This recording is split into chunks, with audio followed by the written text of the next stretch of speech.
does Women's History Month mean to you? For me, Women's History Month is a time which we should be doing all the time, but I guess like anything, we can really focus in on this month to acknowledge all of the incredibly wonderful, powerful, successful, ambitious women who have helped make and shape history, both culturally, politically, socially, and in really all categories.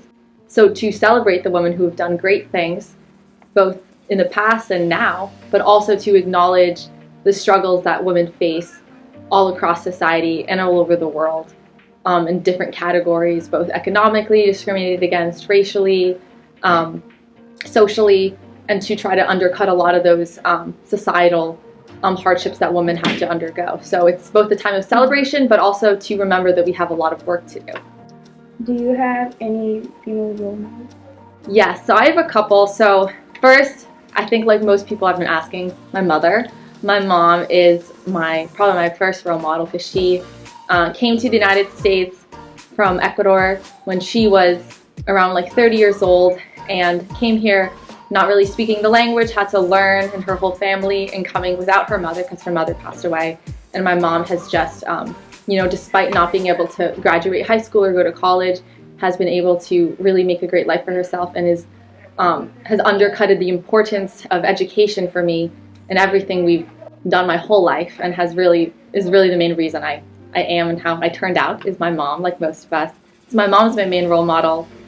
She's just so incredibly strong and every day shows me the strength she has and how that strength can be something that's not determined by external factors, but is something that comes from within and something that you can create yourself. And when you do that for yourself, nobody can take that away from you. So my mom, first of all. And other role models I love Supreme Court Justice Sonia Sotomayor, who we talked about a little bit in class today. She is the first Latina who has been on the Supreme Court, which is the Supreme Court of the land, so that's amazing. And all her accomplishments, I've read a couple biographies and autobiographies about her and all the struggles she had to undergo to get to where she is now, to get to this amazing position where she gets to decide our constitutional rights and interpret the Constitution is just incredible. And also following along that train, RBG, notorious RBG, who recently passed away, but who was a champion for women's rights, especially in a time where women did not have any, and then, working on the Supreme Court until really the day she died. Incredibly powerful, strong, intelligent women who had to defy a lot of stereotypes that were given to them just because they were women.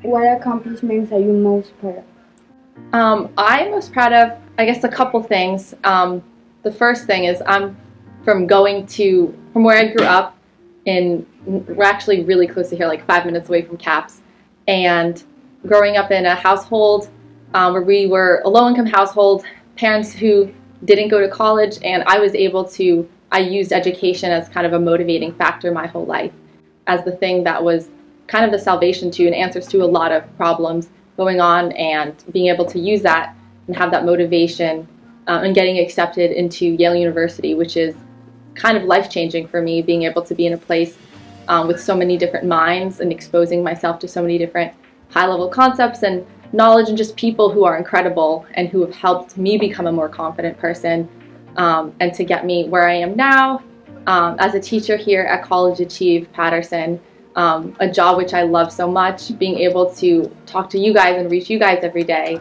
and so many like small things for me, even just getting to have a good day with you guys and a good lesson where I see you guys loving science and loving school every day like that is an accomplishment for me.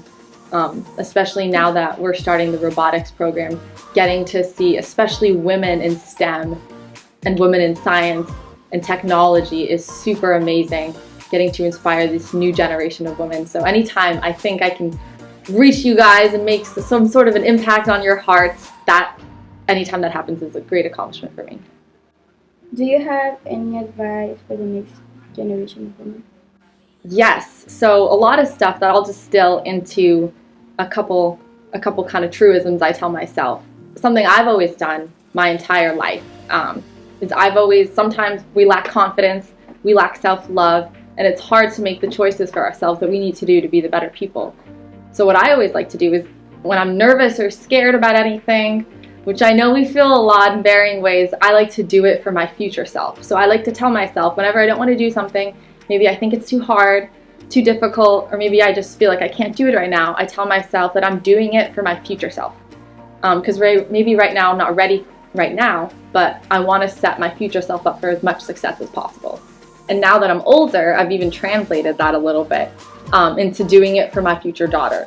I don't intend on having children anytime soon, but I know for me sometimes if I ever am lacking self-love or self-confidence, I know, and I'm sure anyone who's a parent knows how much they love their kids and how much they would do incredible things for their children, and how maybe if we don't love ourselves that much right now, we'll love our kids that much.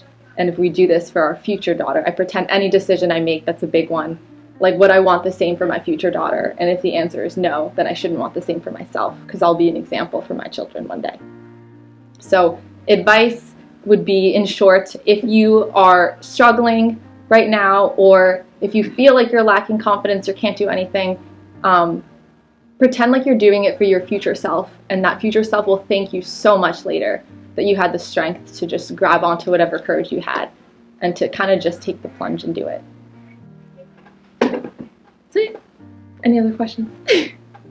Well, thank you for your wonderful questions, and happy International Women's History Month.